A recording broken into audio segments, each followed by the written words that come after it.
आजकल देश का लॉयर्स दो सोच में बटे हुए हैं, कुछ पॉलिटिकल और कुछ आइडियोलॉजिकल। हाल फिलहाल में जनरल इलेक्शन ख़त्म हुआ और हम सबका इंटरेस्ट जितना जनरल इलेक्शन में था उतना ही था supreme court bar association president के इलेक्शन में।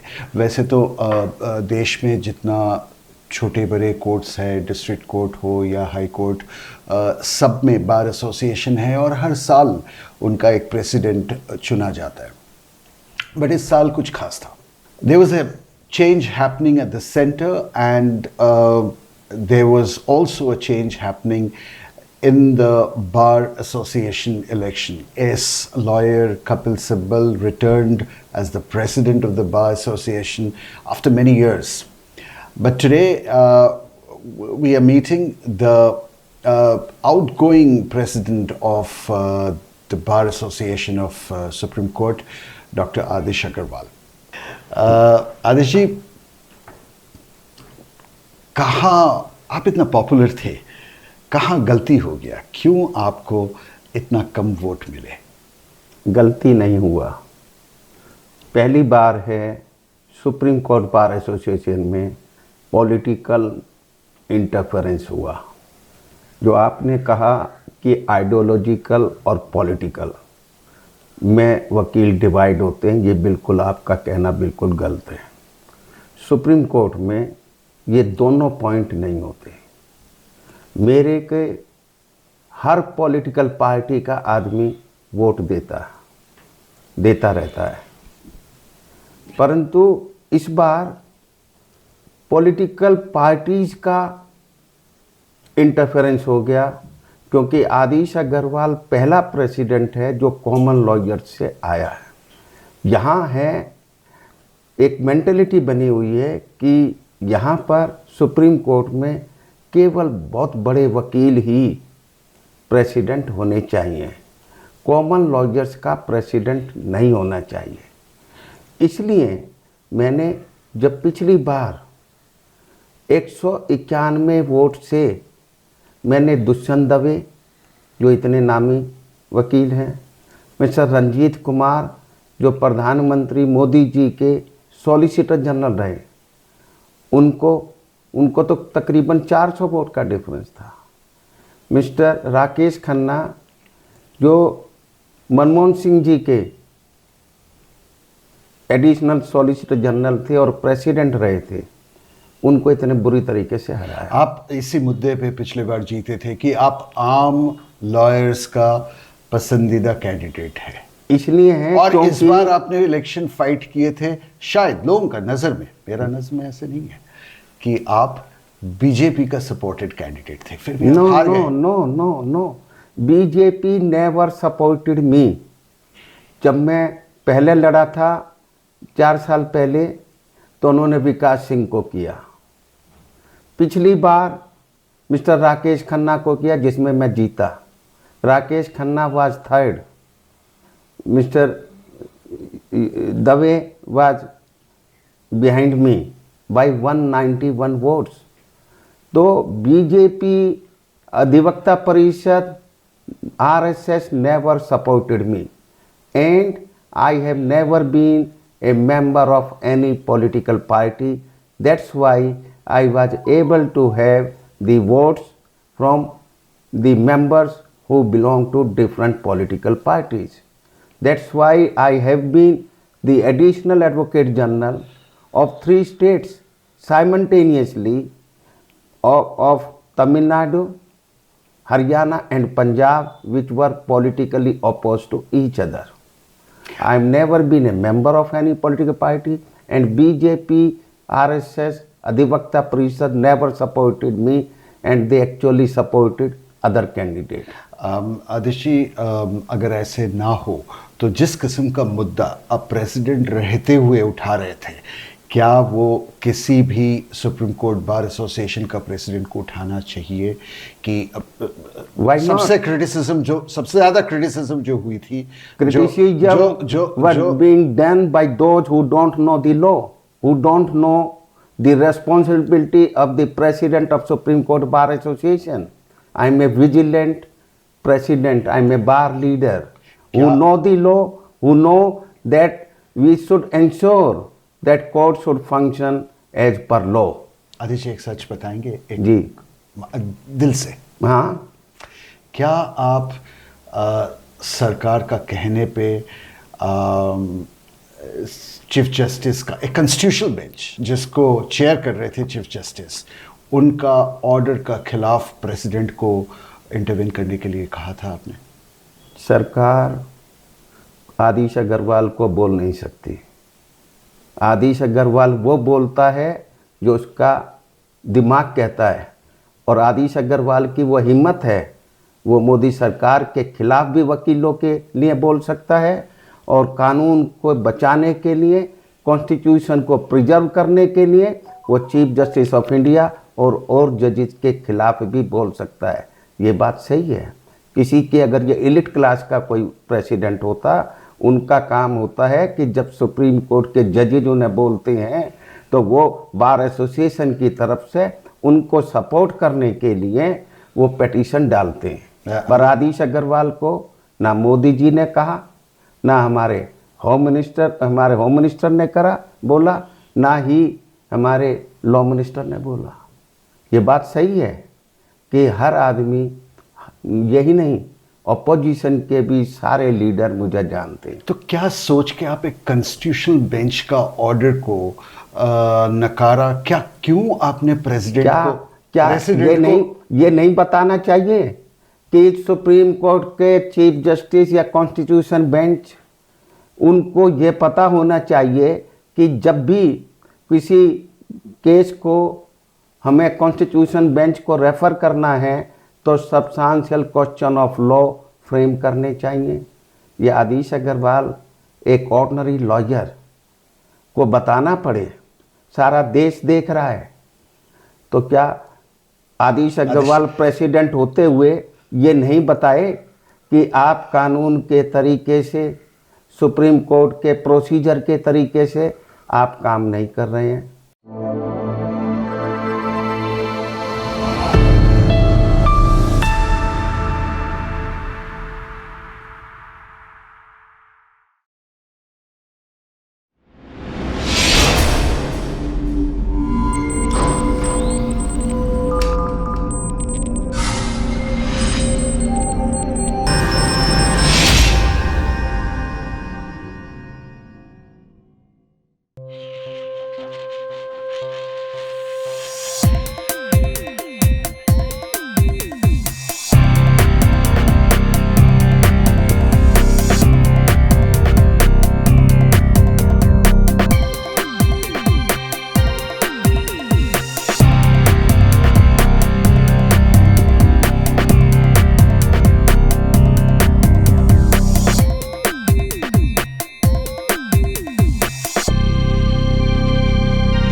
आदेश जी, आप बार बार खुद को ऑर्डिनरी बोल के एक्चुअली खुद को बहुत बड़ा कर चुके हैं, और जिनको आप एलिट कह रहे हैं, आपने एक दायरा क्रिएट किया है ऑर्डिनरी लॉयर्स मैंने नहीं किया। और एलिट।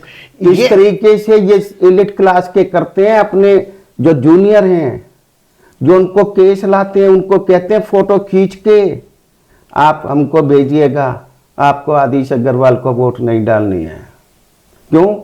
आदिश अग्रवाल आम वकील को बैठने की जगह दुआ सकता है, आम वकील को यहाँ एस्टेब्लिश करने की कोशिश कर सकता है। अदरवाइज यहाँ का तो माहौल ये है कि केवल एलिट क्लास वाले, चैम्बर भी जिनके चैम्बर हैं बस उनके बच्चों को मिलेंगे।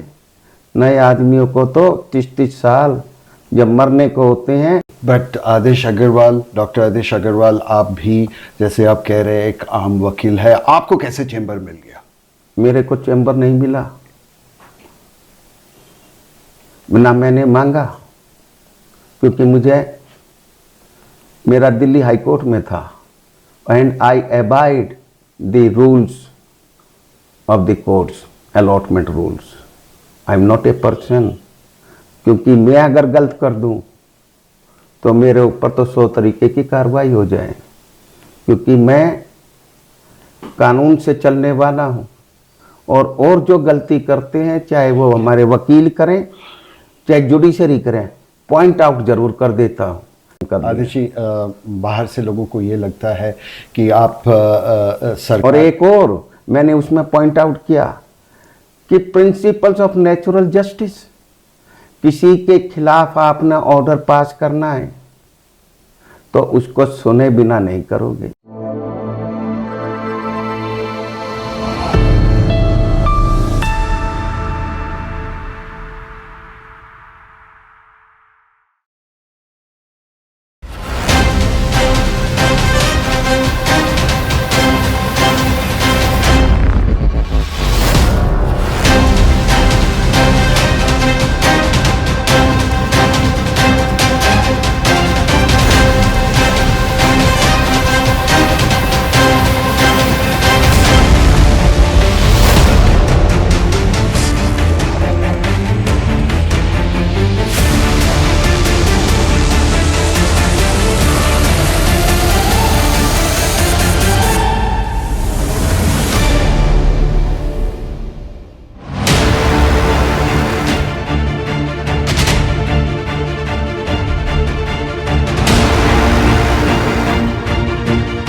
आपने बहुत इंटरेस्टिंग एक चीज कहा, एलिट वर्सेस मास लॉयर। अब ये एलिट वर्सेस मास लॉयर, सिर्फ ये जो मुद्दा है ये सिर्फ सुप्रीम कोर्ट का नहीं है, हाई कोर्ट में भी सेम मुद्दा है। इतना नहीं होता। हाई कोर्ट में एलिट लॉयर भी जजेज के खिलाफ हो जाते हैं। हमारे सुप्रीम कोर्ट में अगर ये एलिट क्लास के लॉयर्स पे कंटेम्प्ट इशू कर दें, कंटेम्प्ट सुप्रीम कोर्ट, तो उस वक्त भी इनका सेंटेंस ये होता है, जब नोटिस इशू कर दिया और कोर्ट से बाहर जाने लगते हैं तब भी ये बोलते हैं हाईली ओब्लाइज्ड माय लॉर्ड। ये है elite class.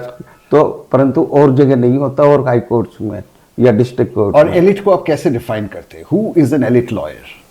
Who charges very handsome fees just because they pose themselves to be close to judiciary, and these elite class they have become by posing themselves to be close to judiciary.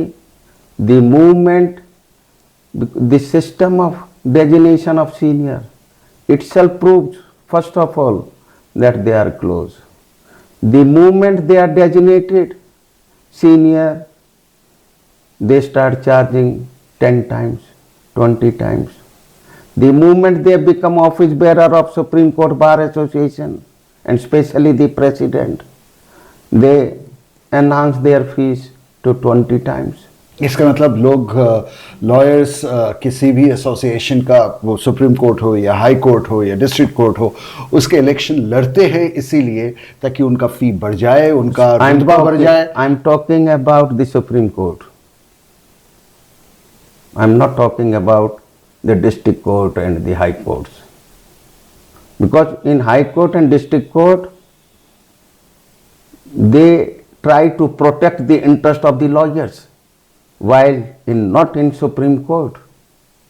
In Supreme Court, everybody is in line to bow down before the judiciary so that in their cases they can have the better positive result. Doctor Agarwal, आप घुमा फिरा के एक सीधा बात कहने की कोशिश कर रहे हैं कि कुछ लॉयर और जुडिशरी में शायद एक नेक्सस है। नेक्सस जजेस नहीं बनाते, ये वकील अपने आप पोज करते हैं। They pose themselves to be close. जजेज आर नॉट, मैंने देखा है कि चीफ जस्टिस ऑफ इंडिया या अदर जजेज जो एलिट क्लास के, उनको डांटते भी देखा है मैंने। जस्टिस दत्तू ने जितने ये एलिट बनते थे उनको, उनकी शक्ल नहीं, उनका नाम नहीं बोलते थे। यस मिस्टर काउंसल, उस टाइम इनकी पोजीशन इतनी खराब हो गई थी, they thought of boycotting his court and that time Adish Agarwal stood challenged this very mister. इसको तो मैंने कहा कि अगर जनरल बॉडी मीटिंग बुलानी है तो बुलाइए, तरीके से बुलाइए, न कि एक कमरे में। भाग गया and he felt sorry to justice Dattu.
Doctor Agarwal, आपका निजी ज़िंदगी एक स्ट्रगल भरा ज़िंदगी रहा। मैंने सुना कि आप एक छोटा सा शहर से एक समय पे दिल्ली आते थे, तब आप एक स्टूडेंट थे और आप लोकल ट्रेन में आते थे रोहतक से। गाज़ियाबाद में आप पढ़ते थे, आपका भाई पार्लियामेंट स्ट्रीट में काम करते थे। कैसे था वो समय और कैसे था उस ज़माने का कोर्ट फंक्शनिंग, लीगल सिस्टम? आज से मेरे ख्याल से हम 40 साल पहले का बात कर रहे हैं। That is 75, 1975। कुछ यादें हैं पुराने दिनों का? वो भूली नहीं जाती। When I used to start woke up at 5:30, 6:15 का ट्रेन होता था डेली पैसेंजर, दिल्ली ये तिलक ब्रिज तक आती थी। उस ट्रेन में सारे जितने की कैपेसिटी होते, उससे 4 गुना पैसेंजर होते थे। एक सीट पर 4 आदमी बैठते थे। हम मिंटो ब्रिज उतरते थे, पैदल पार्लियामेंट स्ट्रीट जाते थे। I use to bring food for myself and for my brother. My brother use to stay in a chamber, cemented, एक ये जो तख्त होता है जैसे, उस पर सोते थे। और फिर हम 3 बजे हम निकलते थे 320 नंबर बस पार्लियामेंट स्ट्रीट से, पटेल चौक से, जो सादरे को बस जाती थी। चलती बस से सादरा स्टेशन के पास उतरते थे। 4:40 पे जो कलकत्ता जाती थी ट्रेन पुरानी दिल्ली से, उस पर चढ़ते थे, गाजियाबाद उतरते थे। वो इमरजेंसी का ज़माना था। तो उसके स्टेशन से पैदल हम कॉलेज जाते थे, एमएमएच कॉलेज, और फिर वापसी आते थे। डॉक्टर अग्रवाल, क्या संभव है अभी इस ज़माने में एक रोहतक हो या हरियाणा का किसी कोने से एक हिंदी मीडियम कॉलेज से पढ़ के कोई लड़का दिल्ली में आप जैसे सुप्रीम कोर्ट में लॉयर बने इस समय पे, क्या वो अब पॉसिबल है या वो ज़माना गए?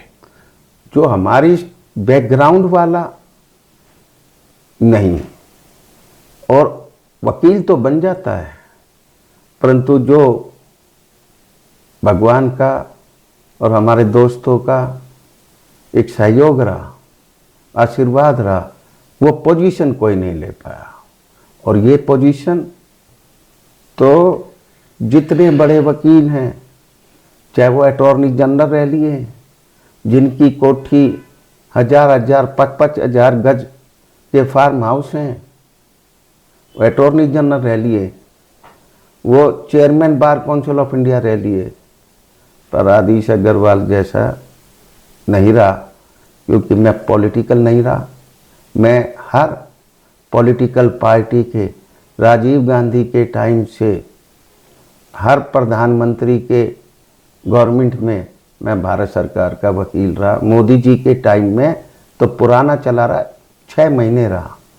उसके बाद मोदी जी के टाइम में तो कोई चीज़ हमने गवर्नमेंट पोजीशन ली नहीं, बट ना दी उन्होंने और ना हमने मांगने की कोशिश। बट मोदी जी के साथ कुछ खास ही रिश्ता है आपका? कोई खासियत रिश्ता नहीं है, केवल ये रिश्ता है कि जो चीज़ जब मैं जिस पोजीशन में हूँ, मैं 3 चीज़ उसमें मैं आपने उनकी जायज बात, मैंने जो ये 3 एक्ट आए, मैंने उसको वेलकम किया। जब मेरा पार्लियामेंट कमेटी ने मुझे बुलाया, मेरे विचार पूछे, उसमें मैंने कुछ चीज़ पर क्रिटिसिज्म भी किया जो बिल मैं था। 3 चीज़ बताता हूँ, बहुत खास क्यों है आप।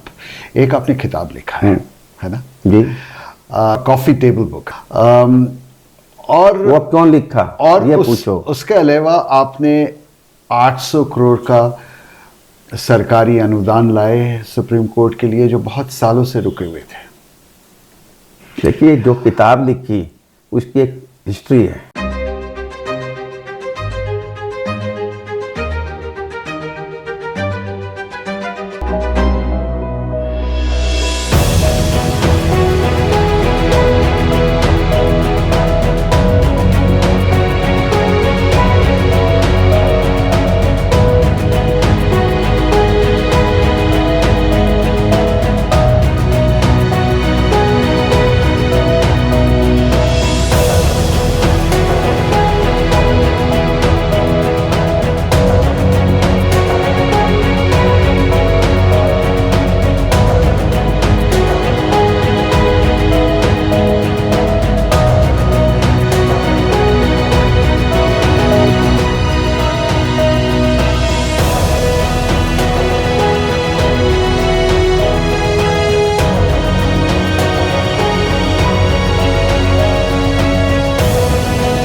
रीज़न बताता हूँ क्यों दुनिया को लगता है कि आप मोदी जी का खास है। ये अलग बात है कि आप कह रहे कि बीते इलेक्शन में आपको बीजेपी ने सपोर्ट नहीं किया। कभी भी नहीं किया पार्टी ने, इंडिविजुअल। मन में लगता है कुछ मलाल, कुछ गुस्सा है आपका कि इस बार क्यों नहीं सपोर्ट किया, ऐसे है? इस बार नहीं, कभी भी नहीं किया। और अगर मलाल होता तो मैं मोदी जी की अच्छी बात को भी क्रिटिसाइज करता, क्योंकि हिंदुस्तान में एक ये सिस्टम है कि अगर अपोजिशन में हो तो अच्छी चीज़ को भी क्रिटिसाइज करो। पर आई एम ए पर्सन, जो कोई भी पावरफुल हो, अगर वो गलत करता है तो मैं उसको क्रिटिसाइज करता हूँ। मैं 3 दुश्मन भी कोई होगा, उसकी बात सही है तो उसको वेलकम करूँगा। 3 रीज़न पे वापस आते हैं। एक, आपने एक किताब लिखा है, बहुत खूबसूरत किताब मोदी जी के ऊपर।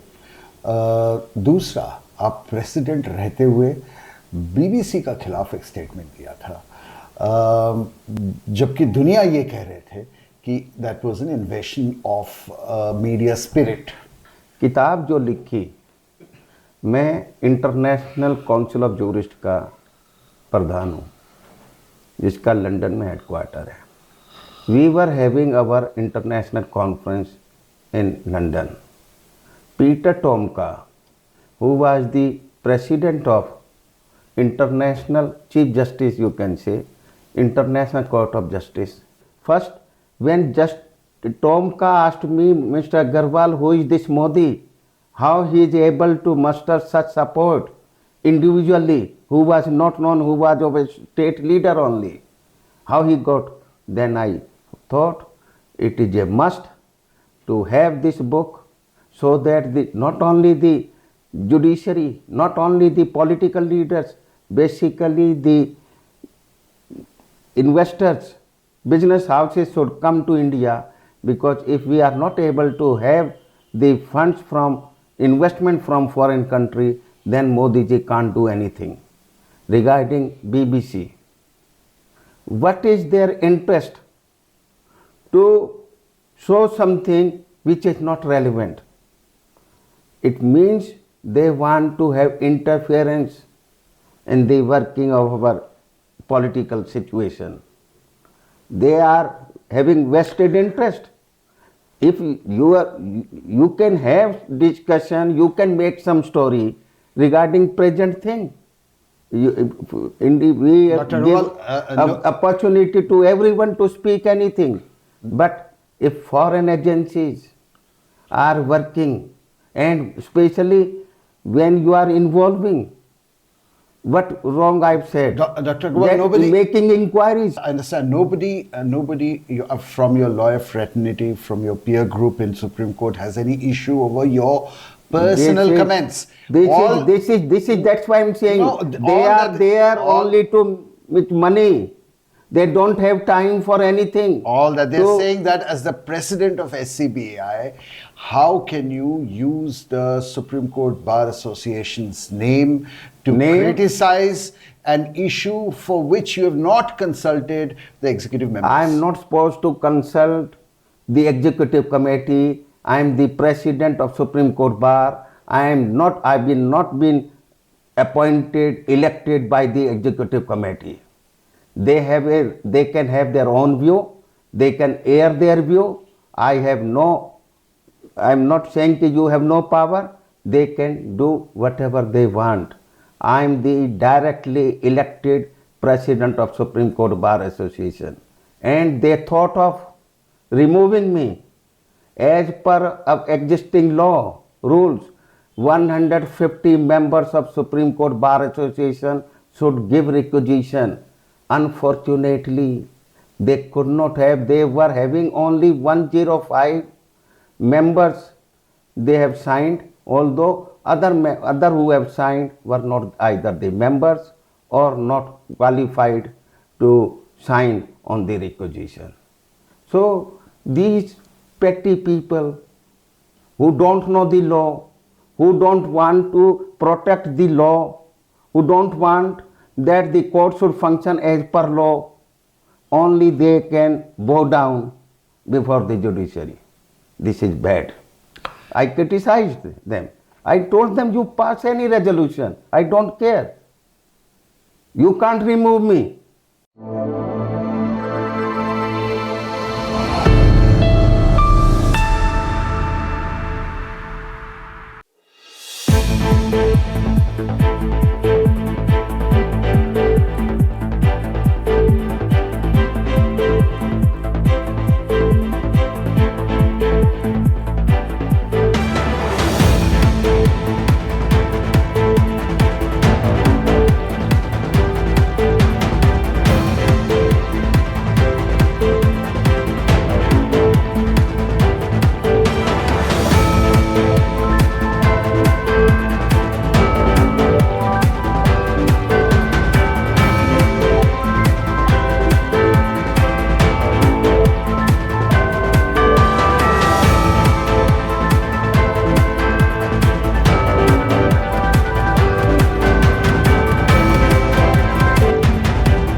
Dr. Agarwal, controversy is, this was not the first time that you had quoted controversy.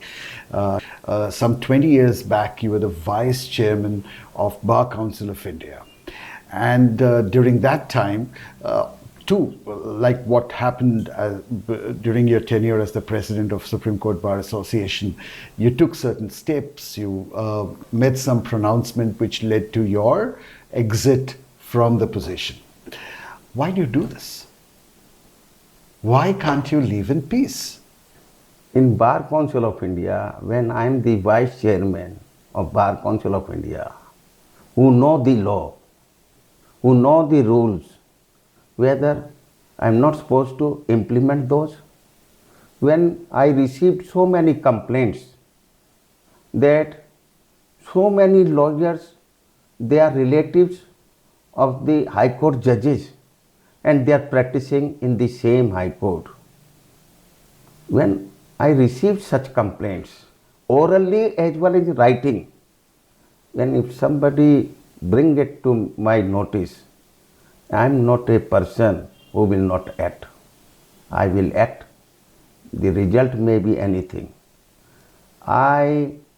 Because as per our Bar Council of India rules framed under Advocates Act, there are different about 12 categories, 12 or 14 categories of relatives who can't practice before और the आपने- same court. आपने I was 150 150 high court के जजेज के list मैंने बड़े मुश्किल से निकाला निकाली। और आपने उसको पब्लिश कर दिया। पब्लिश ही नहीं किया। I wrote to chief justice of India justice Khare that kindly please transfer the judges from the said court because such and such relative by name they are practicing in the same court. Other kindly transfer them because this is the violation of our rules. Otherwise we will be compelled to take disciplinary action against the erring lawyers as we don't have the 20 साल jurisdiction बाद 20 साल बाद over अभी the भी judges. अभी भी वो चीज बदला नहीं। क्या बदलना चाहिए? हमारे जो बार काउंसिल के दिल्ली बार काउंसिल के मेंबर्स को जजेज ने बुलाया, कहा कि क्या हो रहा है, हम तुम्हारे को रिलीफ देते हैं, तुम हमारे सामने पेश होते हो और आदिश अग्रवाल तुम्हारा representative bar council of India में हमारे खिलाफ। मैंने कहा मैं किसी के खिलाफ नहीं बोल रहा हूँ, यह रूल है, मैंने नहीं बनाया है। रूल को मैं इम्प्लीमेंट कर रहा हूँ और वो इम्प्लीमेंट भी तब कर रहा हूँ जब मेरे पास शिकायत आती है। शिकायत आने पे आँख मींचले आदिश अग्रवाल, ऐसा तो पैदा नहीं हुआ। और डॉक्टर अग्रवाल, आप जैसे और लोग क्यों नहीं हैं, लॉयर्स एसोसिएशन का प्रेसिडेंट्स हो या और लोग हो, क्यों आप जैसे बातें करने वाले लोग नहीं हैं? बहुत हैं, हाई कोर्ट में हैं, डिस्ट्रिक्ट कोर्ट्स में, केवल सुप्रीम कोर्ट में नहीं, क्योंकि supreme court is the supreme final court. क्योंकि यहाँ का मारा हुआ केवल भगवान से रिलीफ ले सकता है, और हाई कोर्ट का मारा हुआ सुप्रीम कोर्ट आ सकता है। वहीं पर और गलत चीज़ हाई कोर्ट में कोई होने नहीं देता है। कोई करता है गलत तो उसकी शिकायतें आ जाती हैं, उनकी सुप्रीम कोर्ट में शिकायत आ जाती हैं, उनके खिलाफ इन हाउस कमेटी एक सिस्टम है हमारा, ये सुप्रीम कोर्ट जो है उनके खिलाफ इंक्वायरी कर सकती,